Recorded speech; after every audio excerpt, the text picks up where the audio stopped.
Hello সবাইকে, কেমন আছো সবাই? আজকে দেখো আমি একদম রং তুলি নিয়ে উপস্থিত। তো অনেক দিন পর আবার এই পুরনো জিনিসের সাথে নতুন করে পরিচয় করছি আমি নিজেকেই। কারণ অনেকটা দিন হয়ে গেছে রং তুলির সাথে আমার কোনো সম্পর্ক নেই, কারণ অনেকটা সময় পর আবার এগুলো ধরলাম। আর এটা দেখতে পাচ্ছ, এটা হচ্ছে একটা সিঁদুরদানি, যেটা আমি দীঘায় গিয়েছিলাম ওখান থেকে কিনেছিলাম, যেটা ছিল পুরোটাই কাঠের। আমার ভীষণ পছন্দ হয়েছিল, অনলি শুধু পলিশ করা, নো কালার। তো ভাবলাম অনেক দিন পর রং তুলি যেহেতু হাতেই পেয়েছি, তাই ভাবলাম ফার্স্ট কাজটা সিঁদুরদানি দিয়েই করা যাক। তো তার জন্য দেখো এখানে আমি রেড কালারটা নিয়ে নিচ্ছি, বেসিক যে কালারটা বেসের উপর দেব বলে রেড কালারটা দিয়ে প্রথমে বেসটা কমপ্লিট করে নেব। পুরো সিঁদুরদানিটাই প্রথমে রেড কালার দিয়ে কমপ্লিট করব পুরোপুরি, তার উপর ডিজাইন করব। বলতে পারো এই কালার করাটা আমার পছন্দ, মানে বিয়ের আগে আমি ভীষণভাবেই ড্রয়িং করতাম, আর মানে যা পেতাম তার উপরেই ড্রয়িং করতাম। এমনকি আমার বাপের বাড়িতেও প্রত্যেকটা দেয়ালে আমার নিজের হাতে আঁকা ছবি রয়েছে। যদি কখনো সম্ভব হয় তো বাপের বাড়ির ট্যুরটা যদি করি, তাহলে অবশ্যই তোমাদের সাথে একবার শেয়ার করব যে আমি দেয়ালে কত রকমের ছবি এঁকে রেখেছি। এমনকি দরজাগুলোতেও আমার নিজের হাতে আঁকা ছবি রয়েছে। আমি ছবি আঁকতে ভীষণ ভালোবাসি, আর বলতে পারো আমার একটা ভালো লাগার জায়গা হচ্ছে এই ড্রয়িং। ভীষণই ভালো লাগে আমার এই কালার, পেন্সিল, তুলি, রং এগুলোর সাথে সময় কাটাতে।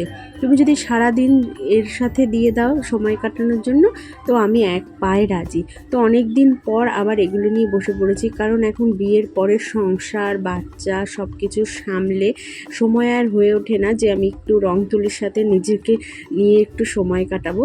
কিন্তু যাই হোক, এখন থেকে ভেবে নিয়েছি ভালো লাগাটাকে যেভাবেই হোক সময় বার করে ভালো লাগাটাকে সময় দিতেই হবে। তো তার জন্যই আমি রং তুলি নিয়ে এসেছি। কারণ রং তুলি অনেক দিন ধরে পাপাকে বলছিলাম যে আমাকে একটু এনে দাও, আমি একটু কালার করব, ড্রয়িং করব। অনেক দিন হলো আমার ভালো লাগাটাকে আমি ভুলেই যাচ্ছিলাম। তো যাই হোক, হঠাৎ করে আবার ভালো লাগাটাকে আমি আবার নতুন করে সৃষ্টি করলাম, কারণ ভালো লাগার জিনিস যদি একবার ভুলে যাই তো আর করা হবে না। তাই ভাবলাম যত কষ্টই হোক, যতই সময় কম থাক, এবার কিছু না কিছু করবই, কিছু না কিছু করতেই থাকবো যখনই সময় পাবো। আর যতটুকু সময় পাবো সেটুকু যখনই কিছু করব তোমাদের সাথে শেয়ার করার চেষ্টা করব। আর তোমরা অবশ্যই কিন্তু কমেন্ট করে জানাবে যে আমার এই কাজগুলো তোমাদের কতটা ভালো লাগছে।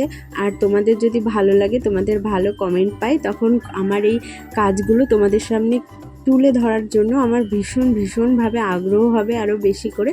তো তার জন্যই ভাবলাম প্রথম কাজটা একটু তোমাদের সাথে শেয়ার করি। তোমাদের কেমন লাগছে অবশ্যই কমেন্টে জানিও। কিন্তু এদিকে দেখো তোমাদের সাথে গল্প করতে করতে কিন্তু আমার বেস কালারটা দেখো কমপ্লিট হয়ে গেছে। পুরো সিঁদুরদানিটাই আমি রেড কালার দিয়ে পুরো একদম কমপ্লিট করে নিয়েছি।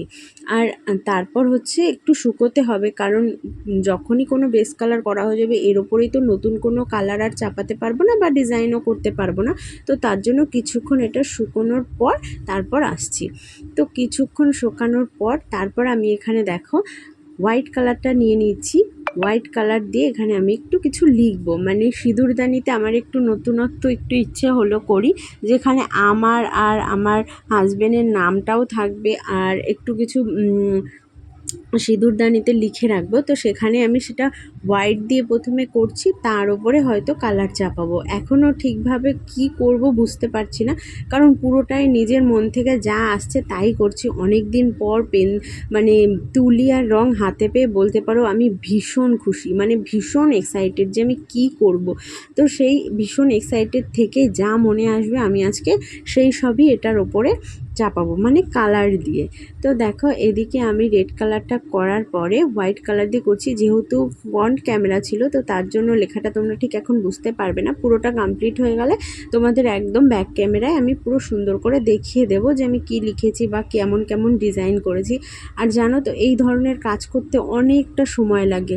আর এখন যখন আমি এই কাজটা করছিলাম তখন প্রায় রাত 11:30 বাজে, কারণ সব কিছু করে সামলে গুছিয়ে ঘুমকে ঘুম পাড়িয়ে তারপরে নিজের ভালো লাগার জন্য একটু সময় বার করেছি। তো তার জন্য এখন হচ্ছে অনেকটা রাত হয়ে গেল, আমার চোখে ঘুম নেই, কারণ এটা আমি কমপ্লিট করব, কারণ এটা আমার একটা ভালো লাগার জিনিস। তাই আমি ভেবেই নিয়েছি যত রাতই হোক না কেন এটা আমি কমপ্লিট করবই। তো তারপরে কমপ্লিট করার জন্য যত রাতই হোক সবাইকে মানে সময় বার করতেই হয়। নিজের ভালো লাগাটাকে ভালোবাসার জন্য অবশ্যই যত মানে কাজই থাকুক না কেন তার ভেতর থেকে একটু সময় বার করতেই হয়।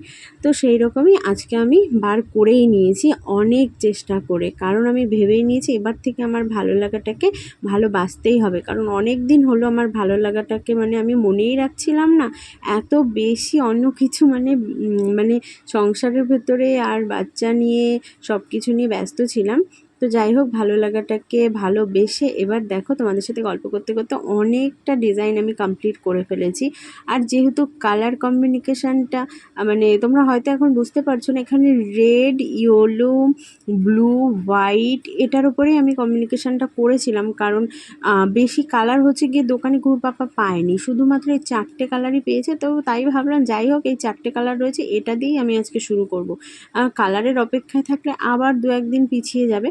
তো তার জন্য এদিকে দেখো, এই যে এই ডিজাইনটা আমার মাথা থেকে মনে হলো যে এটাই করব। তো নিচে পুরো হোয়াইট দিয়ে আমি লিখে নিয়েছি আর ওপরে এরকম একটা ডিজাইন করছিলাম।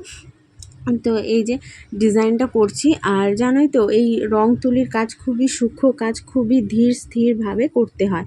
তো তার জন্য আমি ভীষণভাবে একদম যত্ন সহকারে করছি। আর যেহেতু অনেকটা দিন পরে তুলি আবার হাতে ধরেছি, তো মানে একটু হাতটা কেঁপে কেঁপেও যাচ্ছিলো, ভীষণ সাবধানে করছিলাম। তার জন্য এর জন্যই বলে কোনো কিছু যদি অভ্যাসের থেকে চলে যায় না, তখন আবার সেটা নতুন করে করতে অনেকটা সময় লাগে।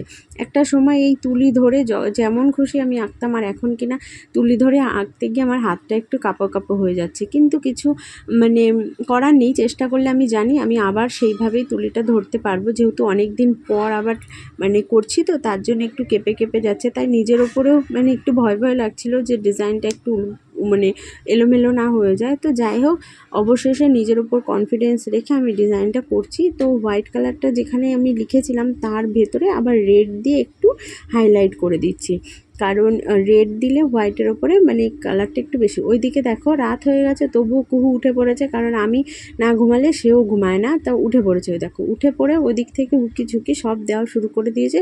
ঘুম পাড়িয়ে দিয়েছিলাম কিন্তু উঠে পড়েছে, বলেছে আমি ডিস্টার্ব করবো না, তুমি যা করছো আমি সেটা দেখবো। তো তার জন্য আমার পাশেও সে বসে রয়েছে, একদম চুপ করে বসে দেখছে, ক্যামেরার সামনে আসছে না। ওপাশ থেকে সেও একটা তুলি নিয়ে তার মতো করে রং করা শুরু করে দিয়েছে। কারণ সেও বলেছিলাম না, আগের দিন তোমাদের সাথে শেয়ার করেছিলাম, একটা মোবাইলের কভার করেছিল নিজেই পুরোটাই। আমি কিছু বলেও দিইনি, করেও দিইনি, শুধুমাত্র বেস কালারটা আমি করে দিয়েছিলাম, ওপরের ডিজাইন সব কিছু ও নিজে করেছিল। তোমাদের সাথে আমি ফটোটা শেয়ার করেছিলাম, আমার প্রোফাইলে গেলে তোমরা দেখতে পাবে। তো তুলি আর রং সেও খুব ভালোবাসে। তো আমাকে যে দেখেছে আমিও কিছু করছি, অমনি সেও নিয়ে বসে পড়েছে, সেও নতুন কিছু একটা করবে। এবার কি করছে বলো তো, এবার ও নিজের খাতায় করছে। তো যাই হোক, ও ওর মতো করতে থাকুক রং তুলি নিয়ে, আর আমি এদিকে আমার কাজটা কমপ্লিট করি। ওই দেখো মাঝে মাঝে একটু করে উকি দিচ্ছে যে আমি কি করছি, আর ও আবার রং তুলি নিয়ে নিজের কাজ করছে। তো এই যে ফাইনালি, যেহেতু খুব সূক্ষ্ম কাজ, তো একটু আস্তে আস্তেই করতে হবে। আর অনেক দিন পর তুমি বললাম না যে তুলিটা ধরছি, তো করতেও আমার একটু অনেকটাই সময় লেগেছে। আর এই অনেকটা সময় ধরেই আমি এটা বসে করছি, যেহেতু এখন সব কিছুই আমি একটু মানে তাড়াতাড়ি করে আমি এডিট করছি। তো তার জন্য কিন্তু এই পুরো কাজটা কমপ্লিট করতে করতে আমার অনেকটা সময় লেগে গেছে, প্রায় রাত 1:30 বেজে গিয়েছিল এই পুরো কাজটা কমপ্লিট করতে। তো ঘুমোতে ঘুমোতে প্রায় 2টো, কিন্তু তবুও আমার ঘুম আসছিল না, কারণ এটা যদি কমপ্লিট না করে আমি কিছুতেই ঘুমোতে পারতাম না। তো যত রাতই হোক এটা আমি কমপ্লিট করেই ঘুমোবো, তো ভেবেই নিয়েছিলাম। তো এদিকে দেখো মানে করতে করতে মানে ডিজাইনটা প্রায় কমপ্লিট হয়ে গেছে। ফাইনাল টাচ আপ যেখানে যেখানে একটু বাকি ছিল, তো সেখানে সেখানে একটু দেব। আর এদিকে দেখো মোটামুটি সিঁদুরদানিটা এখন দেখতে খুব ভালোই লাগছে, কারণ এটা ভেতরে আমি এখনও সিঁদুর রাখিনি। তো ভাবলাম রং কালার করার পর রাখবো। এবার দেখো ফাইনাল লুক তোমাদের সাথে শেয়ার করছি। এই যে কমপ্লিট করার পরে তোমাদের সাথে এখন দেখাচ্ছি যে এইরকম একটা ডিজাইন করেছি, যেখানে ওপরে একটা লাভ লাভ মতো রয়েছে নীলের মধ্যে, নিচে আবার একটু ডিজাইন, তার নিচে একটু লিখেছি। চলো ব্যাক ক্যামেরায় তোমাদের সাথে শেয়ার করি যে কী লিখেছি। এই যে হচ্ছে ফাইনাল লুকটা যেটা আমি করেছি আমার সিঁদুরদানিটায়। আমার তো ভীষণ পছন্দ হয়েছে, তোমাদের কেমন লেগেছে অবশ্যই জানিয়ে। এপাশে আমার বরের নাম লিখেছি, মাঝখানে বিবাহ বন্ধন, আর এপাশে আমার নাম লিখেছি। আর এখানে ভালোবাসা বলে একটা কিছু লিখেছিলাম, মানে মাথায় যা আসছিলো বুঝতে পারলে, তখন সেটাই আমি এটার উপরে করে ফেলেছি। তো এই দেখো ফাইনাল লুকটা এরকম। তোমাদের কেমন লেগেছে অবশ্যই কিন্তু কমেন্টে জানিও। টাটা, পরে আবার একটা কাজ নিয়ে